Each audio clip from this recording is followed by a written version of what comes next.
ای نوروز جهانی شد، ما مردمی آزادیم.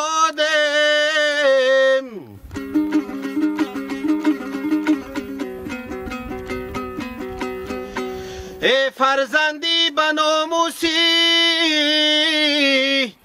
این دولتی آبادیم.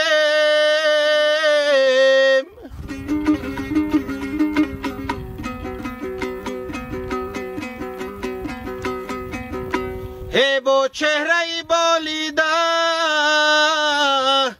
با چشمی جهان دیده،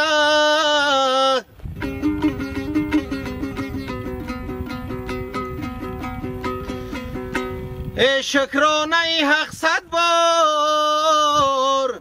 از سلطنتت شدیم.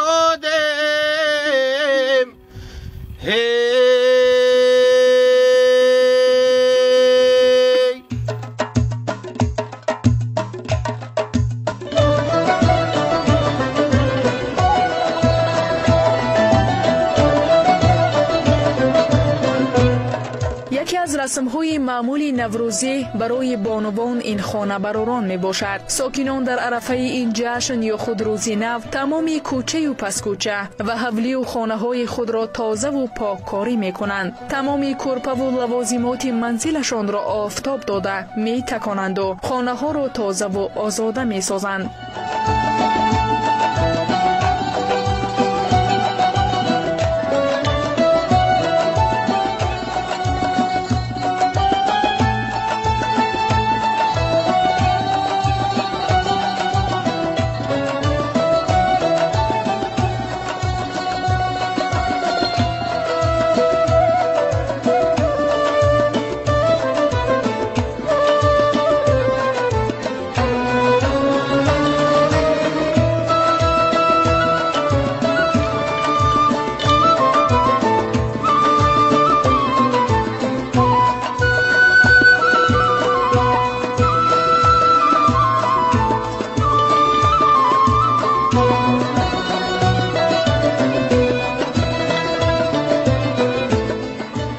برآمد بادی صبحگاهی نوروز، به کامی دوستان و وقت پیروز. مبارک با این سال و همه سال، همایون با این روز و همه روز.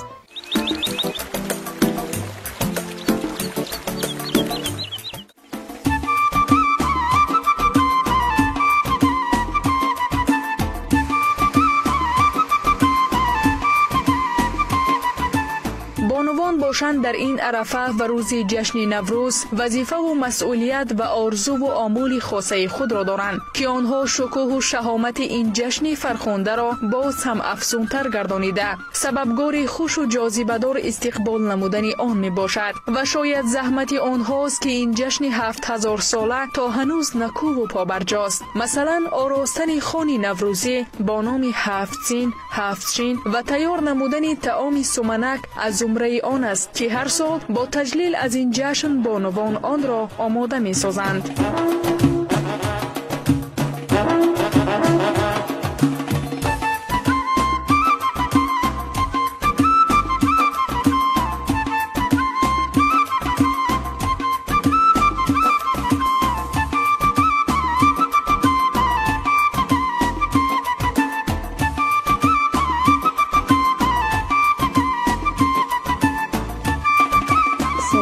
ما ماهای فوریه مرد سر میکنیم.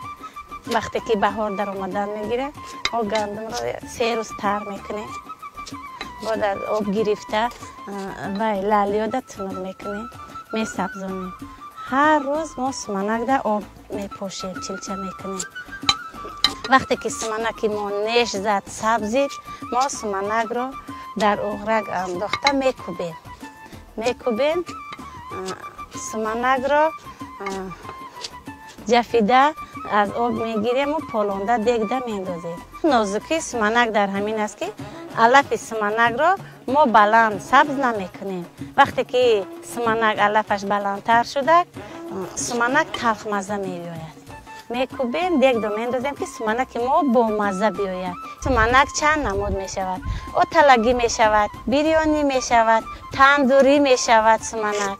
این طعام های ملی ما است. در هر یک خاندان باید هر یک کدبانو از عهده همین سمنک براید که چی طور سمنک را تیار میکنند. انا ما این سمنک کوفتگی مانه آورده دیگه داختیم. سمنک رو میکوبیم، علوم میمونیم. زنکای همسایه را جمع کرده، همه کسا زنکا ما سر جمع میشویم. ما سمنک رو یک شبانه یک روز میپزیم. در درون دیگ سمنک 4 مغز میپرتیم، 7 چقیل میپرتیم یا اینکه بادام میپرتیم. سمنک خیلی نازک است. ما اگر همین رو نکوبیم، علوبش رو بلند مونیم، سمنک در دیگ میچسبد، بد بوی میشود، تلخ مزه میشود. برای همین با همین سبب ما سمنک رو کوفته میستیم که تگی دیگ نچسبد و سمنک ما خوش لذت بیاید. تا تیار شدن سمنک ما رقص و بازی، شادی و خورسندی میکنیم. ما همه کسا سرجم. سمنک در دوش ما کفچه زنیم، دیگران در خواب ما دفچه زنیم. سمنک در جوش ما کفچه زنیم، دیگران در خواب ما دفچه زنیم. سمنک گوی بهاره، سمنک شب زنده داره، سمنک خیلی بهاره، این نوروزی نداره. سمنک در جوش ما کفچه زنیم، دیگران در خواب ما دفچه زنیم. سمنک در جوش ما کفچه زنیم، دیگران در خواب ما دفچه زنیم.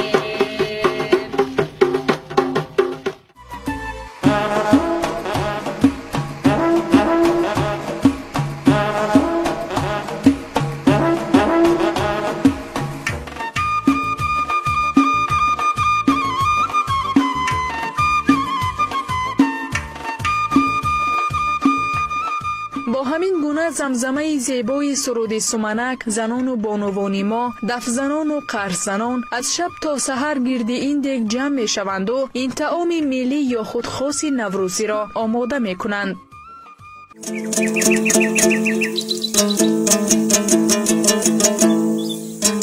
بهار آمد، بهار آمد، بهاری لال زار آمد. به دهقان وقتی کار آمد، بهاری نو مبارک باد.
در برابر خوراک‌های دیگر نوروزی همزمان بانوان خاندان یک چند نامگوی خوراک‌های دیگر را نیز آماده می‌نمایند که خاص نوروز عالم افروز است.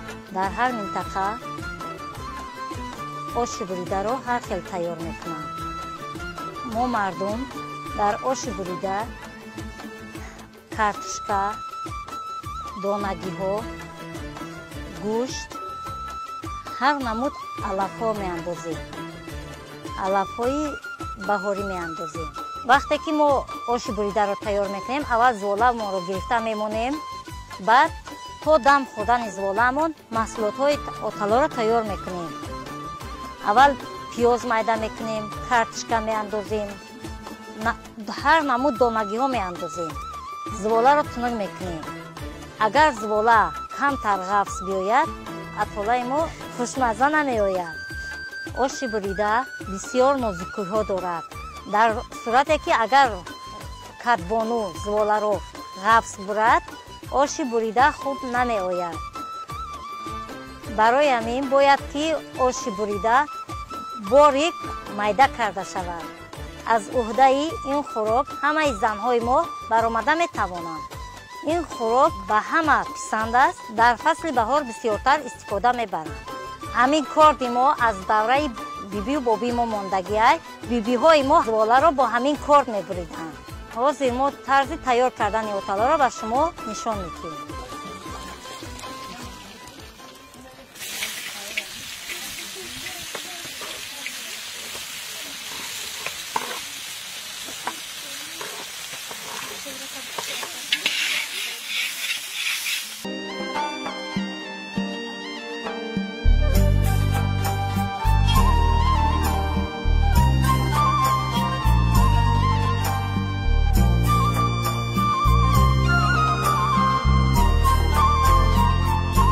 شروع از اول ماه مرد خرد و بزرگ برای تجلیل جشن نوروز بین المللی آمادگی دیده با سر و لباس ایدانه و ملی هر یک در محل خود با عرف و عادت‌های گوناگون تجلیل می نمایند. در حقیقت تجلیل نوروز ایامی است که با سبزپوش شدن طبیعت، صدای پرندگان، وزیدن باد گرم، آسمان صاف بی‌غبار قلب انسان را شادی و نشاط فرا گرفته، روحش نیز از دگرگون شوی طبیعت بهره می‌گیرد. تبلیغ و تشویق رسم و آیین‌های نوروزی در هر یک محله و دهه حس خویشتن شناسی شهروندان را می‌افزاید.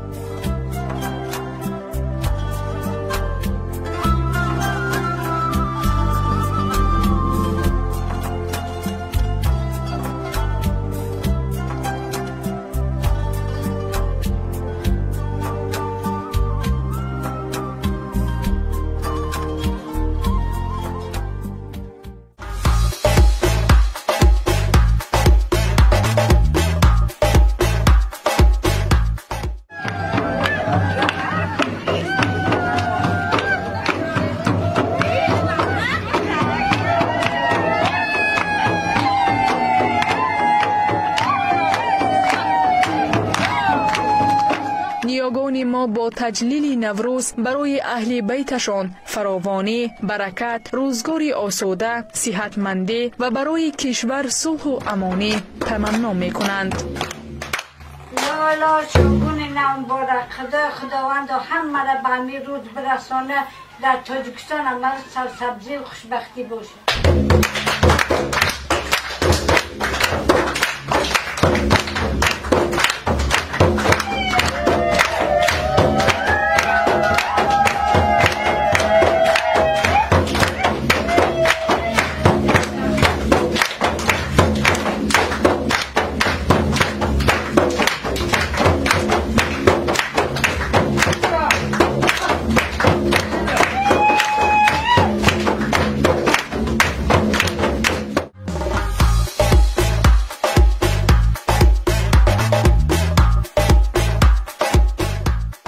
وقتی که بهار فرا می رسد و وقت شدگار و کشت کار سر می شد برای دیکانان، برای زمینران ها من هم خیلی خوراک می پزند که خوراک بسیار هم سیرغذا هست و بسیار هم با مزه است. من نمود خوراک رو ما گلفنجون می گوییم. از نان و چهارمغز رو پیاز تیار می کنند. اول نان ریزه می کنیم، نان و میده می کنیم بالای سنگ، بعد درونش به چهارمغز میدازیم، بعد چهارمغز با پیاز. من حاضر دیده استاده که نان میده کرده استادن. اول بعد میپزیم، بعد بالای دسترخوان ما وقتی که میمونا در آمدن بغیر از بعد با شیر برنج، شیر روغن و ما تخپاو میگوییم، اینجا کروتاو میگن، با آموچ میگوییم، قموچ تریت میگوییم. مردم موچ این گونه خوراک ها را بسیار هم دوست میدارن، نغز میبینن. مخصوصا همین گلفنجومی که گفتم، این برای اون بسیار هم خوراک با قوت است. برای تیار کردن این خوراک ما سنگ استفاده میبریم. 2 تا سنگ هم است، همه بالا. بابا همون همین سنگ رو استفاده میبردن، از روی سنگ کار میکردن. حاضرم ما همه را استفاده میبریم. کوشش میکنیم که انحنه های ملی خودمون گم نکنیم، اگرچنده که تکنیک و زمانه پیشرفته استاده است.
یک بخش دیگری نوروز را بازی‌های ورزشی سنتی تشکیل می‌دهند. در ایام نوروز مسابقه‌های پهلوانان در گشتینگ، اسب دوانی، بندکشی، چوگان بازی برگزار می‌گردند. اما از همه مسابقه معمول‌ترین نوروزی قوا آزمایی میان مردان یعنی گشتینگ است.